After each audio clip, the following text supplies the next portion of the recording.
Thank you. Good evening. Whoops. I guess I'll hold it. I came back to my new country in June of 2010, armed with a slingshot. I'd been in Afghanistan for the better part of a month, embedded with an infantry company from the main Army National Guard.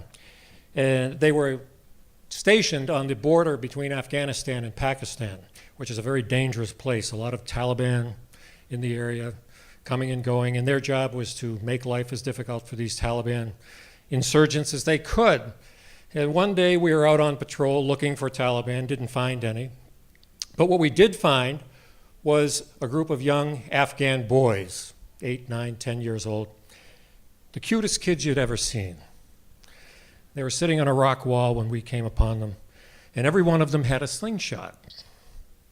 And the soldiers stopped and were chatting with them, and the boys started demonstrating their slingshots. They were amazing. They could hit anything. Anything. Soldiers started taking water bottles and putting them on another rock wall. 25 feet, boing, boing, boing, boing. Bottles dropped. 50 feet, 75 feet. They could not miss. We couldn't take our eyes off these kids, but I couldn't take my eyes off the slingshots. I was amazed. Now, the reason I was so fascinated with the slingshots was because back home here in the wilds of Buxton, Maine, I have bird feeders. And if you're a bird enthusiast like me, and if you like to feed birds, then you also don't like to feed squirrels. There's a difference between how birds and squirrels eat. Birds are very polite eaters. They sit one by one on the bird feeder and they take a sunflower seed, go up on the branch, peck away at it, eat it, go back down, take maybe a piece of white millet, go up on the branch, eat that, swallow it. And we sit on the porch or on the deck and we watch and we nod approvingly and the birds nod back. Sometimes we'll pick up the field glasses and look a little closer. The birds love this. It's a great show. Not so with squirrels. Squirrels hop up on the bird feeder and then they look up at you, look down again and Have you ever heard of Joey Chestnut? He's the guy that every July 4th competes in the Coney Island hot dog eating contest. Joey Chestnut is to hot dogs what squirrels are to bird feeders. They're disgusting. They just don't know when to stop. And if you're like me and you buy the good stuff, I don't buy my bird seed at Hannaford. You don't want to mess with that. I go to the bird store. I buy expensive bird food. Cost me good money. And so these squirrels come along and come on, enough. So over the years, I've become quite irritated, I might even say angry, at these squirrels. I've tried everything. I've tried the hose. I've tried opening the window and screaming at them, and they look back, hey, you talking to me? Nothing works. So as I looked at these kids all the way over in Afghanistan, I thought, slingshots. Now, I must admit, I did not come upon this idea on my own. My mother had a slingshot. My mother also had a bird feeder. Her maiden name was Dorothy O'Brien. And I mention this because a wise man once told me that the Irish are the only people on God's green earth who will walk 10 miles out of their way to receive an insult. Nothing insulted my mother's sense of justice and fair play like the squirrels jumping up on the bird feeder outside her kitchen window and taking the food right out of the mouths of her dear little chickadees. She couldn't stand it. And so she prevailed upon my father, who was an engineer by training, to help her. And my father said, why don't you get a slingshot? In fact, my father helped her get a slingshot. He went out and he found the best slingshot made by man. I think it was made from titanium or some special alloy. And it had a wrist reinforcement thing, and it had some kind of synthetic rubberized band and tanned leather pouch. It was a high-tech weapon. He even bought her a bag of glass marbles for ammunition. And so she kept it right by the sink. The window was right by the sink. And she kept her marbles in a little bowl right by the slingshot. And she'd be doing the dishes. And when the squirrels arrived, she would roll open that window, grab her slingshot. She couldn't pull it back very far. She would let that marble fly. In all the years she did this, I don't know if she ever really hit a squirrel. And if she did hit a squirrel, I don't think she ever hurt it. She couldn't hurt it. She couldn't pull the slingshot back far enough. But she sent them a message. And she had an understanding with these squirrels. If they were going to steal her bird food, they were at least going to come under fire doing it. So she felt better. She felt at least she was doing her part to protect her birds. And I thought, well, if Mom can do it, I can do it. So there I was back in Afghanistan a couple of weeks later, getting ready to come home. By now I was down in Kabul on the air base. I had a day or two to kill before I caught my flight. And there's a bazaar on the base. And I was wandering through there, and lo and behold, there on one of the shelves were 15 or 20 of these handmade slingshots, just like the kids out on the border had. Handcrafted from wood, nice little inlaid designs. Kind of rubber, looked like it had come from tires. $7, $7 each. I said, oh my God, this was meant to be. So I bought one, stuck it way deep in my backpack for the trip home, forgot about it until I got home. And the night I arrived home, I started unpacking my things. Here I was back in peaceful Maine. And I got down to the bottom of the backpack, and there was the slingshot. I pulled it out. And attached to our house out in Buxton, we have what we call the carriage house. It's this big barn-like structure, and it's got this big sliding barn door that opens out onto the yard. It's beautiful. You open up that door, and there is the panorama of our whole yard, and out among the trees and everything are all of 6 of our bird feeders. So you can sit on the couch and you can look right out at the birds. They're right there. It's beautiful. So I laid the slingshot down on the table by the couch. And I even went out that night into the driveway where we have it covered with all this pea gravel, pea stone.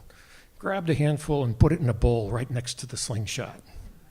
Yeah, just in case. Went to bed. The next morning I woke up. It was the most beautiful spring morning you could imagine. So different from what I had just been living through in Afghanistan. The leaves had just come out. The grass was green. I was just so thankful, number one, to still be alive, and number two, to be back here in Maine. My wife was going off to work. I was taking a few days off, so I kissed her goodbye, poured a hot cup of coffee, went out into the carriage house, sat down on the couch, took a sip of coffee, laid back, closed my eyes, and then I could hear the chickadees, the cardinals, the junco, the purple finches, the goldfinches, the mourning doves. My gang was there to welcome me home. I had never been so happy to be in Maine, back home. Leaned forward, took another sip of coffee, looked outside, and there he was. Right on top of my Yankee Droll tube feeder. A red squirrel, staring right at me with that look. I swear he'd gained 1/4 pound since I'd been gone. I looked at him, he looked at me. I reached over, took the slingshot, put it in my left hand. I reached over, grabbed a pebble, put it in the slingshot, raised it up, pulled it up even, just like the kids had in Afghanistan, never fired the thing before, but I figured if they could do it, I could. Pulled it back at eye level as far as I could and let it fly. Now, do you ever have one of those moments where things happen really fast, but everything slows down? All of a sudden, that pebble was like an asteroid going through space, just tumbling and tumbling and tumbling, getting closer to the squirrel, going away from me.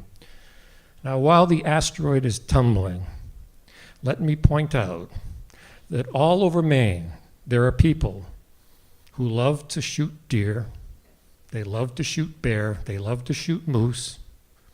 It's a long, time-honored Maine tradition, and I have no problem whatsoever with this tradition. But I'm here tonight to tell you I am not one of these people. I don't like to hunt. I don't even, never have, owned a gun, which by the time I'm done tonight, I think you'll agree is probably something that makes Maine a much safer place. I just don't, it's just not my thing. I thought, as that pebble flew through the air, maybe it will hit the bird feeder. Maybe it'll hit the squirrel's tail. Like Mom, I was just sending a message. Leave my bird feeders alone. The pebble hit the squirrel right between the eyes. That's exactly what I said. I froze. The squirrel froze. Neither of us moved. And then he started to go kind of back and forth like in the cartoon, until finally he fell to the ground. I didn't know what to do. I ran out, looked down at him. He was still moving, but not in a good way. I don't know squirrel first aid. Coward that I am, I ran inside the house, thinking maybe when I come out he'll be gone. He'll run up and go away. I looked in the mirror. I'm less than 24 hours back from a war zone. I look at myself and say, who are you? What have you become? You're killing the wildlife in your yard? I came back outside to the scene of the crime. He was still there. Wasn't moving so much anymore. So I went and got a shovel. Went off into the woods and dug a hole. Came back. The squirrel wasn't moving much at all now. Scooped him up, put him in the hole, and buried him. And there he lies to this day, still wondering what the hell hit him. I never raised my slingshot in anger again. I tried target shooting a few times, but unlike my little Afghan friends, I could not hit the house. I couldn't hit anything, and finally it broke, and I threw it away, and I was glad to be rid of it. Just last weekend, I went to the bird store to stock up again. And I got talking, as you always do at bird stores, with another lady customer. And as is often the case, squirrels come up. The funny thing, when you mention the word squirrel in a bird store, everybody's head goes up. Squirrel? Someone say squirrel? And she and I compared notes, talked about squirrel remedies. You spray the pole that holds the bird feeder up with WD-40.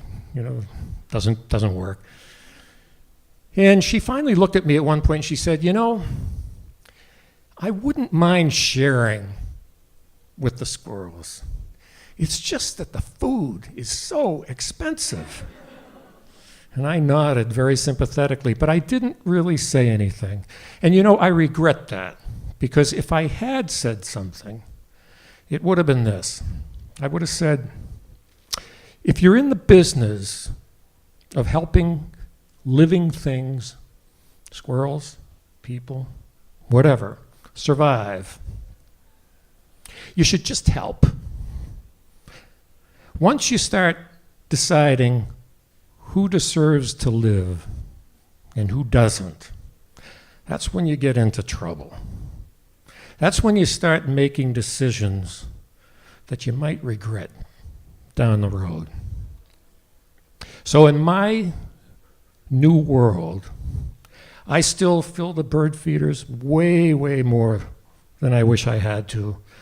My chickadees and my juncos and my cardinals and my mourning doves, they still fill the air with color and song, and I still love them more than ever.